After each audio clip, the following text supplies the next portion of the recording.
On today's episode of What's Going On with Shipping, the Chinese bulker Yi Peng 3 is charged with busting some cables in the Baltic. I'm your host, Sal Mercogliano. Welcome to today's episode. So this is a story I've been meaning to get to. I apologize, been on the road, flying quite a bit, traveling from the West Coast back to the East Coast, running from a bomb cyclone on the West Coast, getting back into beautiful North Carolina. I had some work to do, but I want to break down this story because a lot of people have been asking me my opinion about what happened with the Yi Peng 3 and the breaking of two undersea cables in the Baltic. If you're new to the channel, hey, take a moment, subscribe to the channel and hit the bell so you'll be alerted about new videos as they come out. Let's go over to marine traffic first and take a look at the vessel in question. Yi Peng 3 right now is at anchor in the Kattegat, being inspected by Danish maritime authorities. The ship itself is 23 years old, bulk carrier flying under the flag of China, has a carrying capacity of 75,000 tons, draft of 14.5 meters, length overall of 225 meters. If we look at its past port calls, it's coming out of Russia, the Ust-Luga anchorage, and was destined for Port Said. It did that run back in October. It's run between Russia, Turkey, and Egypt, all the way to India and Malta. Malta probably just for fuel. When we look at ownership of the vessel, it is owned by the Ningbo Yi Peng Shipping Company. Those are both the beneficial owner, registered owner, and all the way down to operator of the vessel, with a technical manager being Wind Enterprise Ship Management. She's classified through the Chinese Classification Society. Her protection and indemnity club is the London Steamship Owners Mutual Insurance Association. A couple of key things here in performance insights I just want to highlight for you. Operating almost exclusively between China, Russia, Turkey, and India. I want to go look at the vessel speed versus wind profile. It's going to be important later in the video when we talk about it. When you talk about a 35 knot wind, that's about a Beaufort scale 8. And you'll see when the ship encounters a headwind of that speed, the ship averages roughly around 6.5 to 8 knots. That's going to be important as the ship transits down the Baltic heading outward. Ship's average speed over the course of the last 30 days has been 11 knots. Over the last 12 months, about 10 knots. Here are the stories that are out right now on it. I'll have links to each of these. The Wall Street Journal: Russia suspected as Baltic undersea cables cut in apparent sabotage. Western officials say incidents are similar to other operations resulting from Moscow's escalating hybrid warfare against NATO countries.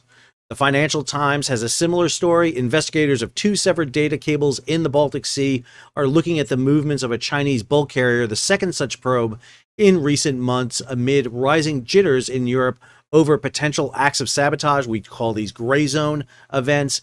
Yi Peng 3, a Chinese registered vessel that was on its way from the Russian port of Ust-Luga to Port Said in Egypt, passed close to both the Swedish, Lithuanian, and Finnish German cables around the time each was cut on Sunday and Monday, according to data provided by marine tracking group Marine Traffic, and we're going to look at that data. Here's the story over at G-Captain Bloomberg. Sabotage suspicions: Swedish Navy completed a survey of the seabed near one of the damaged data cables in the Baltic Sea as the Nordic country investigates potential sabotage against the underwater infrastructure. The Navy has finished its investigation of the cable between Finland and Germany. Spokesman Jimmy Adamson said by text message a probe into the Lithuania-Swedish link began last night, he said, adding that the Navy is in constant dialogue with investigators. It's using unmanned submarines to conduct the studies. The Danish military is retaining a presence near the Chinese bulk carrier Yi Peng 3. The German defense minister Boris Pistorius on Tuesday said the events have to be investigated as sabotage, while Danish Prime Minister Mette Frederiksen on Wednesday said she wouldn't be surprised if that turned out to be the case. China has pushed back, saying it asked its vessels to strictly abide by relevant laws and regulations. Finland is also conducting a criminal investigation. Then over at CNN, accident or sabotage: American and European officials disagree as key undersea cables are cut. The European officials are believing that this was sabotage on the acts of the Russians and Chinese.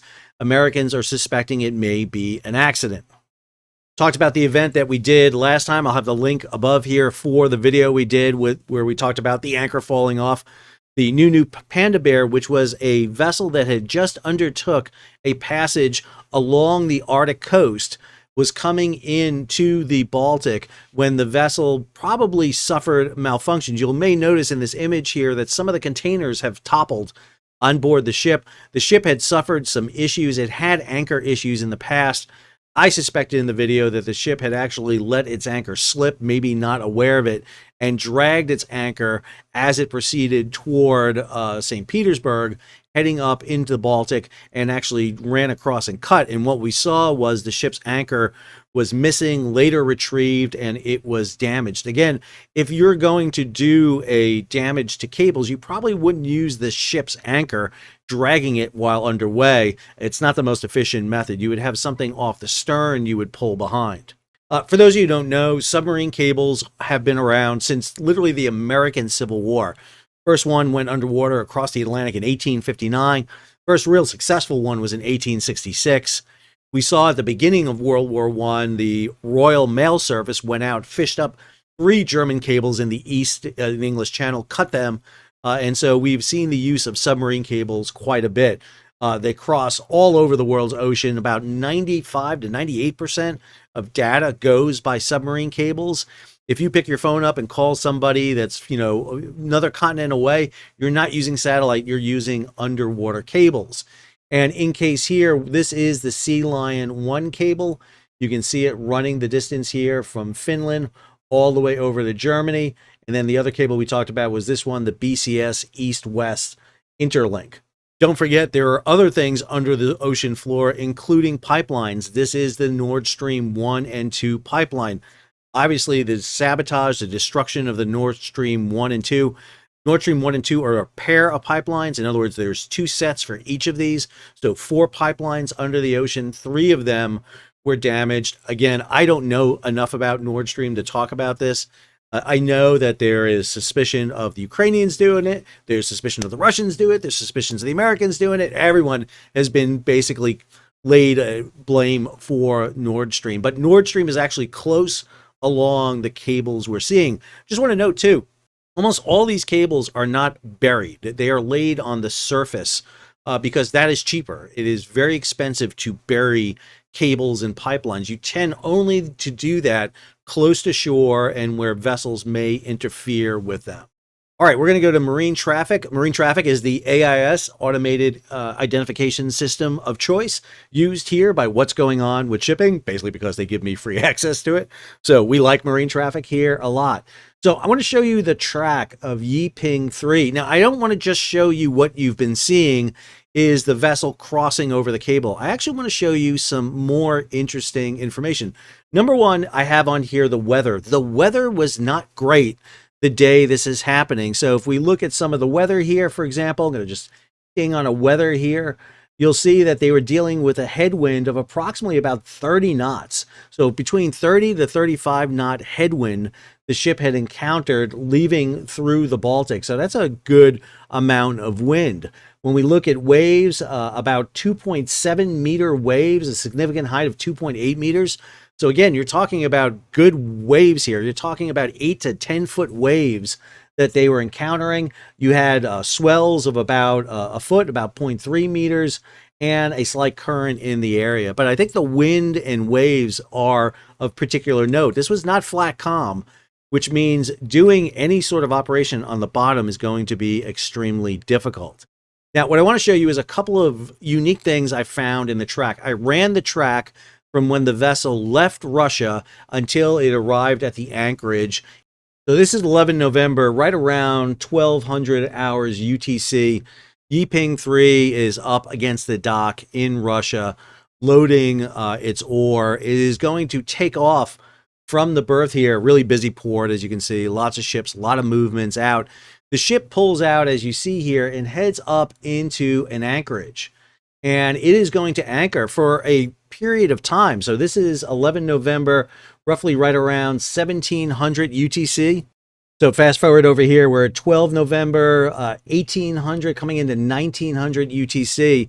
And what we're going to see is Yi Peng 3 gets underway at this moment, is actually going to move from the anchorage north of the port and shift over to another anchorage closer into port. She shifts, comes southbound here, and is going to come into the channel and again come to anchor again. I don't know why she's doing that. She should have loaded out of the port. She may have been waiting for time to sail on her voyage, but it is kind of unusual to see a ship hang there for that long. She'll clear the berth to get off the berth, but now she's moving between anchorages. So fast forward this, she got at the anchorage about on 13 November, right around 0000 UTC. And now here we are, 15 November, right around noon UTC. And Yi Peng 3 is now underway. So a couple of things I want to note here on the passage. I'm going to zoom out here a little bit and give you a little bit of a cleaner image here. We're using the nautical chart feature of marine traffic. We'll zoom in here a little bit. So she is exiting Russia, heading out into the Baltic. She's going to be traveling at about 10 knots. And she bounces between 9 and 10 knots. She gets into the traffic separation scheme.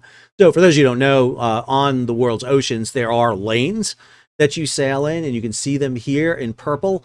You have the arrows on here, which way you're going, with this purple line here as being kind of the buffer. It's kind of like the center median here. You'll also notice a couple of other features on this map.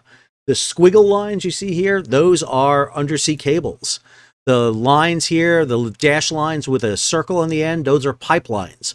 And you'll notice how the ocean and the Baltic in particularly is just crisscrossed with them. So when you think about Yi Peng 3 crossing over pipelines, that's not unusual in cables. I mean, here she is going over, it looks like Nord Stream 1 and 2, actually right there, the pairs of pipelines, and then heading over several other cables. But notice Yi Peng 3 is sailing at about 10 knots here. And so it's a pretty good track line she's following and a good speed. Now, she will take this entire course down into the Baltic and head southbound. And remember, the very first cable that she'll encounter that will break is right here between Gotland and over here, actually, to Lithuania. So I advance this a little bit. This time period is 17 November at 0500 hours UTC time. You'll notice right here, this is Gotland Island. This is the European mainland. Here's Yi Peng 3. We're going to zoom in here just a bit.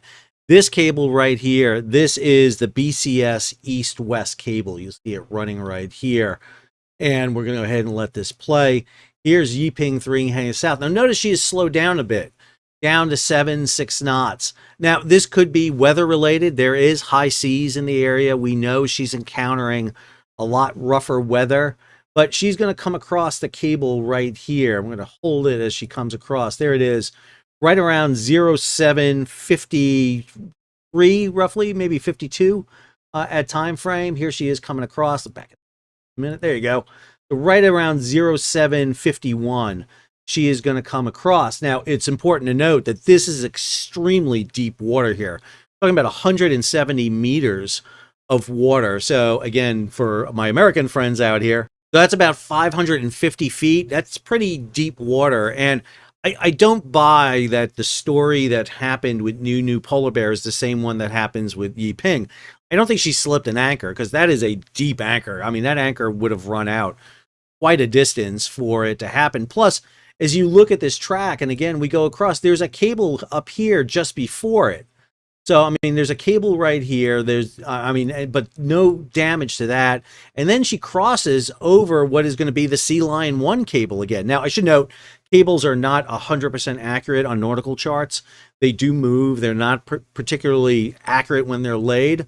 But what we do know is that this vessel coincides with the break that happens with the BCS east-west cable. So what causes that? I don't know. I don't know if they're intentionally breaking it, dragging something behind them to break it, and then retrieving it. I don't know. I'm doubtful that it is an anchor drag from the bow of the vessel, however. So we come back to the replay here. Yi Peng 3 is now continuing its transit. It's about noon, 17 November. So roughly about 5 hours after it had crossed over the BCS east-west pipeline, and it's entering the next area here where it's going to have to make a turn and head, but roughly in a southwesterly direction. What's interesting here is that Yi Peng 3 goes dark on AIS all of a sudden. it goes all of a sudden dark. We see this dashed line. It is no longer really transmitting. What you're seeing here is marine traffic, AIS, kind of superimposing the vessel on here, but it's not the accurate position. And the ship goes dark, and the period it goes dark from is a pretty extended period. I ran the times from about 1511 to 2241 hours. That's 7.5 hours that it goes dark for. What's more interesting is it shows you here the ship had entered the area at a speed of 6.5 knots. When it reappears back on and the AIS kicks on, it's going at about 6.2 knots. To cover that area, it had a speed of roughly 5.6 knots. I don't know what that means. I really don't at this point. It's interesting that it loses communication. This does happen with AIS. It slows down quite a bit here. We lose about a knot of speed off the vessel, not enough for it to really go anywhere and disappear and go do something. You'll notice it's sailing, there's Nord Stream right along there. There's several other cables that are in the area, but again, it is not apparently doing anything. It's just the loss of communications is another odd thing it does. So this is the morning of 18 November. It's almost 1 o'clock UTC. The vessel is getting ready to cross over a series of cables and pipelines. It's going to head over Nord Stream 2.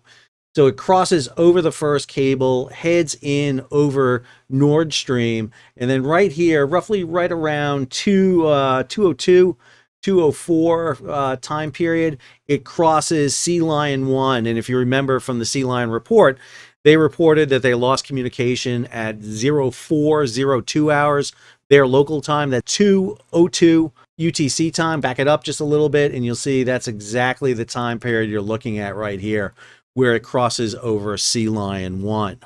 And so it is a coincidence, and a very strange one, that the ship happens to be over the top of two cables that suffer losses. Now, we're still waiting to see what the results of the ROVs are of the vessel.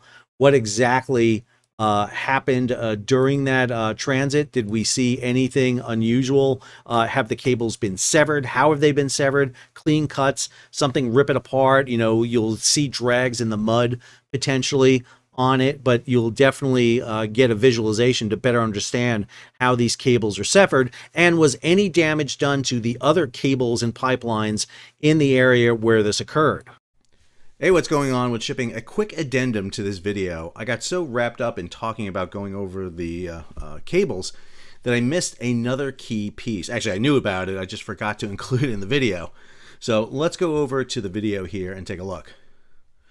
So this is Yi Peng 3 just passing the second cable. This is at 2:04 a.m. on 18 November as the ship progresses onward. Now, what's interesting here, the ship is sailing at about 7 knots, heading toward the entrance to the Danish waters. Now, this is before the vessel is met by the Danish warship, and I want to slow down here for this moment and zoom in here. So, a couple of things to note right here. This water is in meters, 57 meters. There's a little bit of a shoal waters over here, but not significant. But the ship is sailing when all of a sudden it just comes to a stop. The ship gradually slowed down and came to that stop. We'll reverse it here a little bit, and then we'll slow it down and come forward here a bit. But here's the time frame. Ship coming in, begins to slow all of a sudden, and after a few minutes comes to a complete stop and then proceeds to drift a little. Again, we have weather that's in this area. Pull up the weather here, and the weather is actually coming out from bow on to the vessel, so that's holding it in position. It's strange that this vessel is just sitting here, and now we see the vessel begin to take off and leave the area, and it begins to proceed on here on its route heading toward the Danish Channel. So what causes the stop? Don't know. It's not an appreciable change of water that something get hung up and the ship just kind of stopped. The ship could have taken way off, could have backed down. Not exactly sure. Maybe it was retrieving something and pulling it back on board. We just don't know. But it's another piece of evidence in this story. So this is just after 1900 hours on 18 November. Yi Peng 3 is heading into Danish waters. and she picks herself up an escort. HDMS Niels Jewel, that is a Danish warship, is coming into a position behind Yi Peng as the ship enters into Danish waters. So Danish warship Niels Jewel proceeds, speeds up, and moves into position just astern of Yi Peng 3, and then moves alongside as the ship transits in and continues to kind of follow and monitor the vessel as it proceeds into Danish waters, picks up its Danish pilot, which is a fairly common thing to do as it's going to navigate through some very tight waters in Denmark.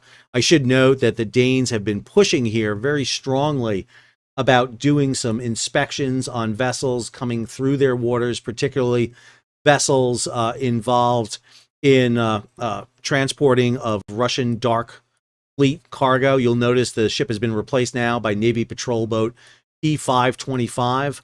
So the Danish warship has now moved off, and now an escort vessel is taking Yi Peng 3 through the Kattegat into the area.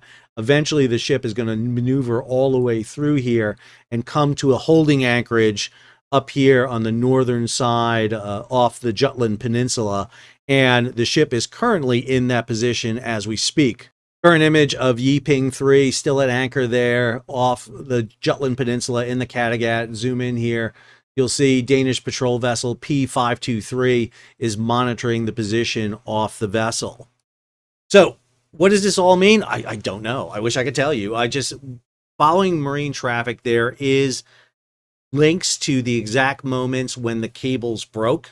So definitely Yi Peng 3 was over those cables at the time. Does that indicate the vessel's involved? That's a good indication that it is.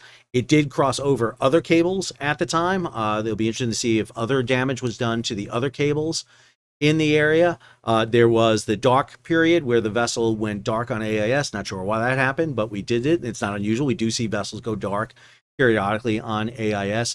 I imagine what the Danes are doing right now is downloading information from the vessel, in particularly from their electronic chart system, probably checking the ship, make sure the anchors are intact and good, seeing if there's any sort of material on board the ship or rigs for dragging so that you can sever cables under the sea, whether they be submarine cables or pipelines, and really getting a better handle for this. Again, we have seen a lot of past actions by Russian and Chinese vessels in and around pipelines and cables. And this is a further indication of this. I think we need to be really careful. Gray zone activity seems to be on the rise. And we've seen some issues with the decision by the United States to allow Ukraine to use the ATACMS, whatever. I'm not a missile guy. I'm not a military hardware guy. The ACMSs, the long range missiles into Russia. Is this retaliation to this? Don't know. Not sure exactly what this is, but I wanted to give you the maritime perspective of this, what is happening. To be clear, the Danes can hold this vessel. They can. The ship was sailing through Danish waters. Vessel entered Danish waters. The Danes waited for the ship to come into Danish waters. They can exercise an inspection on a vessel within their territorial waters. There's a suspicion of the vessel involved in a cable cutting, so now it can do that investigation on it. There's nothing illegal about this. They can detain and hold this vessel. The issue has been whether the Danes can do this for Russian oil and diesel carrying vessels coming out for inspections, to inspect vessels for violations, basically port state control violations. Got to be careful about stopping ships on innocent passages. I am very vocal about Houthi attacking vessels going through the Red Sea and the Bab el-Mandab, that they don't have a right to do that under the rights of innocent passage. However, inspections are different.